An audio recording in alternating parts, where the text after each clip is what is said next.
Hello friends, कैसे हैं आप सब। So welcome back in for ever के लास्ट पार्ट में आप सभी ने सुना कि बीतते वक्त के साथ प्रिया को बेबी हो गया था। और बेबी होने का फ़ायदा ये हुआ था कि शीतल के मम्मी पापा का ध्यान शीतल की तरफ से हट के बेबी की तरफ चला गया था। और हर 2-4 दिन बाद जो शादी की चर्चा घर में होती थी वो होनी ऑलमोस्ट बंद हो गई थी। पर वक्त में बदलाव आया था।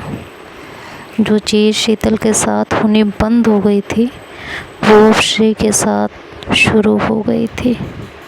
और ये कोई नई बात नहीं थी, ये तो होना ही था। शादी की चर्चा स्टार्ट हो चुकी थी और नानी ने सीधे सीधे साफ लफ्ज़ों में बोल दिया था कि मेरी अब तबीयत ठीक नहीं रह पाती, पता नहीं कब मौत आ जाए, तो बस मैं श्री की शादी देख कर मरना चाहती हूँ। श्री ने कहा, तुम्हें अभी सेवा की ज़रूरत है, टाइम पर खाना मिलना चाहिए, दवाइयाँ मिलनी चाहिए, तो अभी मैं शादी नहीं करूँगी। लेकिन इस बार ये तर्क कोई काम नहीं आया। नानी कुछ नहीं सुन रही थी। उन्होंने सीधे सीधे कह दिया कि नहीं, मैं मरने से पहले श्री की शादी की जिम्मेदारियां निभा लेना चाहती हूँ बेटा। श्री के पापा से कहा, और श्री की शादी जल्दी से करवा दो बस। श्री को लग रहा था कि वो उसकी नानी इस बार उसकी शादी करवाए बिना नहीं मानेंगी और ना मरेंगी। शादी का सोचकर उसका मन कांप उठा था। घर में धीरे धीरे प्रेशर पड़ने लगा था और श्री का दिमाग खराब रहने लगा था। और श्री चाह कर भी ये बात शीतल को नहीं बता पा रही थी। एक दिन घर में फिर से ऐसे ही चर्चा हुई कि श्री शादी का क्या सोचा है, मैं लड़के ढूंढ रहा हूँ। श्री ने कहा, नहीं पापा, मुझे शादी नहीं करना है, आपको पता है। तो उसके पापा ने कहा, तुम हर बार यही तर्क दे के मना कर देती थी। पहले हमें तुम्हारी बातों में लॉजिक होता था इसलिए चुप हो जाते थे और ना तुम्हारी इतनी एज थी, बट अब तुम्हारी एज होती जा रही है और शादी करना ज़रूरी है। पहले भी तुम ये कह के ही मना कर देती थी कि मेरे जाने के बाद घर कौन संभालेगा, सूरज अभी छोटा है, नानी से ज़्यादा काम नहीं होते हैं, और तुम्हारी बातें हम मान लेते थे। लेकिन सूरज अब बड़ा हो रहा है और नानी की भी यही इच्छा है, तो अब तुम्हें शादी कर लेनी चाहिए। ये कह के उसके पापा ने ऑलमोस्ट बात ख़त्म कर दी थी। श्री अब परेशान रहने लगी थी। वो शीतल को बताना चाह रही थी लेकिन बता नहीं पा रही थी। मन ही मन सोच रही थी कि अगर शीतल को पता चला तो शीतल को बुरा लगेगा। वैसे ही उसे हमेशा ये डर सताए रहता है कि कहीं मैं उसे छोड़ कर ना चली जाऊं। और हम दोनों के बीच शादी के मुद्दे को लेकर हमेशा लड़ाई झगड़े ही होते रहते हैं। जब भी इस मामले में बात करते हैं तो लड़ाइयाँ ही होती हैं। घर में तो वैसे ही मेरा दिमाग ख़राब रहता है, अब शीतल के साथ भी अगर ये सब डिस्कस किया तो दिमाग ख़राब ही होगा। जो कुछ पल सुकून के मिलते हैं वो भी नहीं मिलेंगे। ये सोच के उसने शीतल को बात नहीं बताई। श्री के पापा ने इधर श्री की शादी का मूड बना लिया था। सिर्फ श्री की नानी नहीं, पड़ोसियों और रिश्तेदारों ने भी उन्हें अब टोकना शुरू कर दिया था कि श्री की उम्र बढ़ रही है, इससे पहले कि उम्र निकल जाए और अच्छे रिश्ते मिलने में मुश्किल हो, शादी कर दो। श्री के पापा इन दिनों टेंशन में रहने लगे थे क्योंकि श्री शादी के लिए हामी नहीं भर रही थी और दूसरे उन्हें कोई अच्छा लड़का भी नहीं मिल रहा था। तो सारी टेंशन गुस्से के रूप में सूरज और श्री पर निकलती और फिर दोनों भाई बहन के बीच झड़प हो जाती। क्योंकि श्री शादी के लिए नहीं मान रही थी, इसलिए पापा अपना सारा गुस्सा उस पर निकालते। वो कहते वो क्यों नहीं शादी कर लेती, क्या दिक्कत है, कहीं किसी लड़के का चक्कर है क्या जो वो नहीं मान रही। ये सब सुनकर श्री को गुस्सा आता तो सूरज के साथ तीखी बहस हो जाती, पर श्री की कोशिशें जारी थी। शादी के लिए वो बराबर मना किए जा रही थी। इन दिनों श्री का दिमाग खराब रहने लगा था, इस वजह से वो छोटी छोटी बातों पर ओवर रिएक्ट कर जाते थे, खासकर शीतल के साथ। शीतल को ये बात महसूस हो रही थी।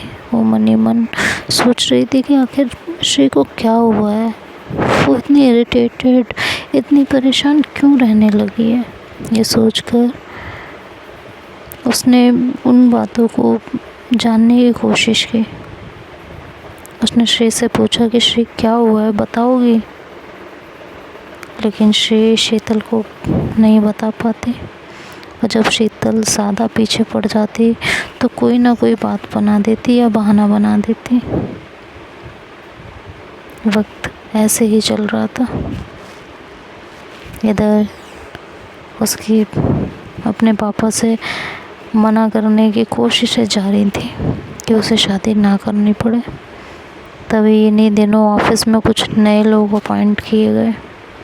इन्हीं में एक थी सुचिता, जो कि तमिलनाडु से थी।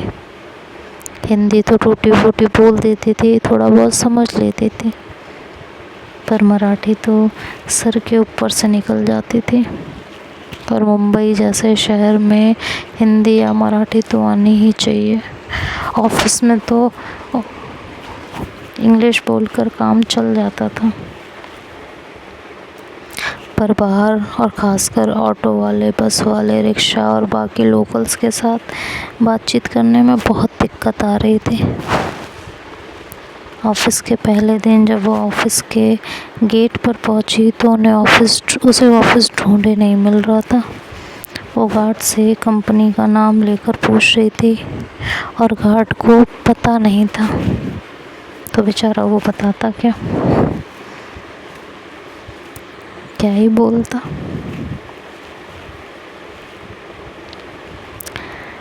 गार्ड उनसे कौन से माले पर जाना है पूछ रहा था अपनी भाषा मराठी में, और वो उसकी बात नहीं समझ पा रही थी। वो हैरान परेशान खड़ी थी।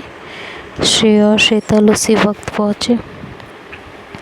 दोनों ने सुचिता को हैरान परेशान देखा तो श्री ने तो अनदेखा कर दिया और आगे बढ़ गई।